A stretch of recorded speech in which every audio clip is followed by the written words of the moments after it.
हम हमेशा सीखते हैं कि हमें अपने पूर्वजों से सीखना चाहिए, पर जब हम इधर देखते हैं तो आप सभी ये कहते हैं कि अबे हमने तो ये नहीं करना चाहिए, हमें ये नहीं करना चाहिए।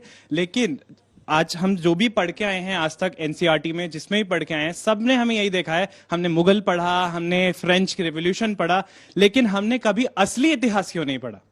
आपको लगता है कि वामपंथियों ने इतिहास को बदला है? जी बिल्कुल बदला है, बिल्कुल बदला है। कहाँ है सुभाष चंद्र बोस? हमने सिर्फ गांधी, नेहरू यही पढ़ा है। कहाँ है सुभाष चंद्र? जवाब दीजिए जी।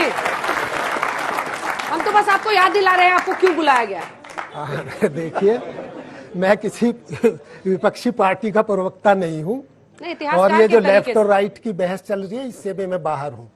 मेरा ऐसा मानना, मैं भी स्टूडेंट रहा हूँ और फिर मैंने पढ़ाया भी। मुझे कभी नहीं लगता, ये मेरी नासमझी हो सकती है, कि सुभाष बाबू का कहीं भी पूरे भारत के इतिहास में किसी ने अवमूल्यन किया है। लोगों के दिमाग में उनके बारे में हमेशा सम्मान रहा है।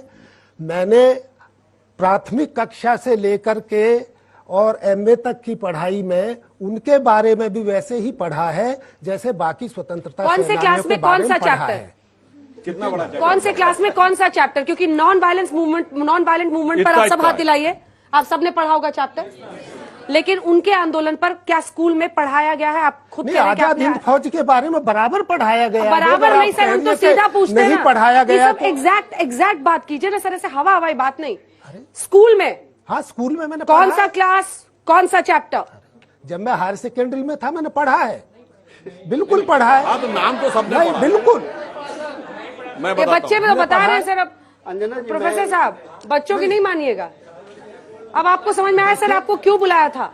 क्योंकि आज इस बच्चे के सवाल में सर बहुत कुछ छिपा हुआ है। वो ये कह रहा है कि क्या हमने इतिहास के महत्वपूर्ण पन्नों को नहीं पढ़ा? सुभाष बाबू की मूर्ति लगाने पे मैंने कोई ऐतराज नहीं किया। मैंने केवल एक बात कही है बच्चे ने सवाल इतिहास पर पूछा है, उनके मूल्यों को भी अपनाया जाए। दूसरी बात ये है कि मैं ये नहीं मानता कि भगत सिंह के बारे में भी हमें पढ़ाया गया है, हमें सुभाष के बारे में भी पढ़ाया गया है, बताया गया है, बाकी स्वतंत्रता सेनानियों के बारे में भी पढ़ाया गया है। अब कांग्रेस ने अगर कुछ नेताओं को ज्यादा आगे बढ़ाया है तो इसमें हमारा दोष तो नहीं है ना। अब आए प्रोफेसर साहब, हमारा दोष तो नहीं है ना इसमें। अगर मैं एक विद्यार्थी हूँ, मैं एक शिक्षक हूँ, मैं बहुत सारे सोर्सेज से अपने देश के आजादी के इतिहास के बारे में, उसकी विभूतियों के बारे में खूब पढ़ सकता हूँ, और मैंने खूब पढ़ा है। मेरी कोई शिकायत नहीं है। लेफ्टिस्ट इतिहासकार क्या लिखते हैं, हम इससे ज्यादा ये क्यों नहीं देखते कि हम अपने सोर्सेज से क्यों नहीं पढ़ लेते हैं? अच्छा, और सब कुछ लिखा पूरा गया। उन्हें शिफ्ट कर दिया बच्चों पे, अपने सोर्सेज से पढ़िए। सोर्स से पढ़कर ही सवाल पूछ रहे हैं। दो सवाल लेते फिर जाओ। दो मक्खन जी प्लीज। अब मैं अपने दर्शकों को भी बता दूं, हम लोग अक्सर गलत नाम लेते थे माखन साहब, लेकिन नाम इनका मक्खन जी है। इतिहासकार का जवाब इतिहासकार दे दें तो बेहतर है। एनसीईआरटी के बारे में जो पूछा, ठीक है, मैं जवाब मैं लूंगी जवाब, मैं लूंगी जल्दी। 2-3 सवाल। मेरा जो क्वेश्चन है वो सभी से मैं ये पूछना चाहता हूँ कि अभी एट प्रेजेंट जो अपनी करंट जनरेशन है उसमें जो भी एजुकेशन है, जो भी डेवलपमेंट हो रहा है, जो भी टेक्नोलॉजी आ रही है, उससे अपन ये देख सकते हैं कि जो भी करंट जनरेशन है वो ये समझ चुकी है कि अपन इन जनरल भी ब्रिटिशर्स की जो जितने भी उनके जो मतलब उन्होंने जो ट्रेसेस अपने यहाँ रख चुके थे, वो जो भी उनके निशान रह चुके थे, उनसे अपन वैसे भी दूर जाते जा रहे हैं। तो सरकार आज भी क्यों उन्हीं पे ध्यान दे रही है, ना कि आज जो करंट जो मुद्दे उठे हुए हैं उन सबको ठीक करने के बजाय? ठीक है, सुधांशु जी से इसका जवाब देंगे, जल्दी से पूछे। हाय जस्तो सर, ताशकंद में जब फाइल साइन हुई थी तो लाल बहादुर शास्त्री जी उसी वक्त उसी रात को एक्सपायर हो गए थे।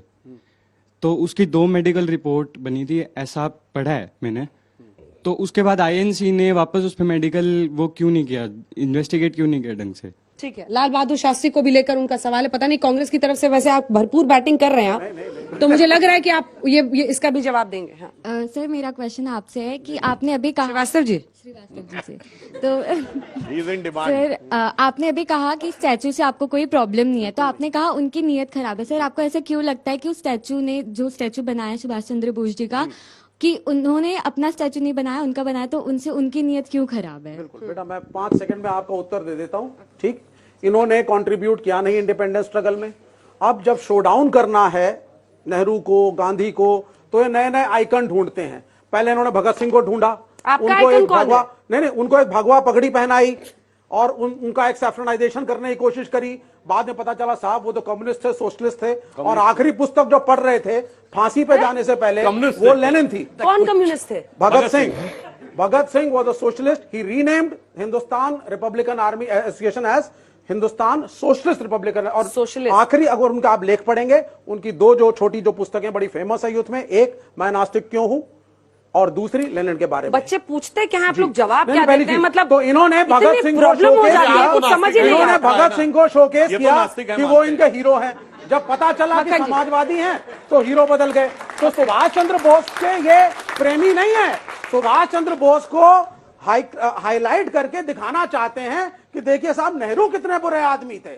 तो ये नेहरू वर्सेस सुभाष हो रहा है, सुभाष की स्तुति नहीं कर रहे मक्खन जी, हैं। छोटा सा जवाब, वक्त खत्म हो रहा है। बहुत छोटा सा। बहुत छोटा सा। मेरा जीवन बच्चों के साथ बीता है एज ए यूनिवर्सिटी टीचर। हाँ। मैं उन्हीं के पास वापस जाना चाहूंगा। किताबों की बात उठी है, आपने उठाया था, जवाब सही नहीं मिले। मैं एनसीईआरटी से जुड़ा रहा हूं, हालांकि कभी वहां नौकरी नहीं की, लेकिन वहां की किताबों को लेकर हमेशा समस्या रही है। लेखक हूं, 23-24 बड़ी किताबें हैं, 800 पेज 200 पेज की, 500 से ज्यादा आर्टिकल हैं, अखबारों में लिखते हैं। हम जानते हैं कि लिखने में कैसे खेल किया जाता है। अच्छा, कैसे होता है सर? अब बताते हैं आपको। कक्षा 8 की मॉडर्न हिस्ट्री किताब थी, उठा लीजिए।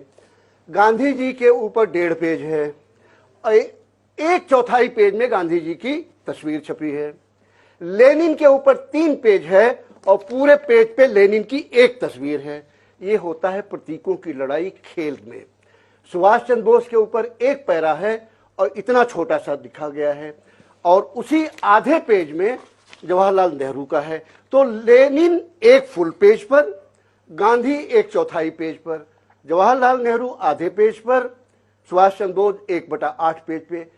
ये खेल चलते हैं एकेडमिक्स में।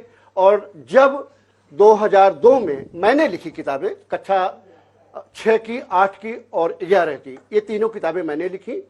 रिप्लेस किया रोमिला थापर, आर एस शर्मा, बिपिन चंद्र को।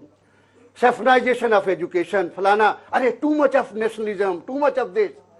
साहब जैसे ही सरकार आई वापस कर दी गई किताबें।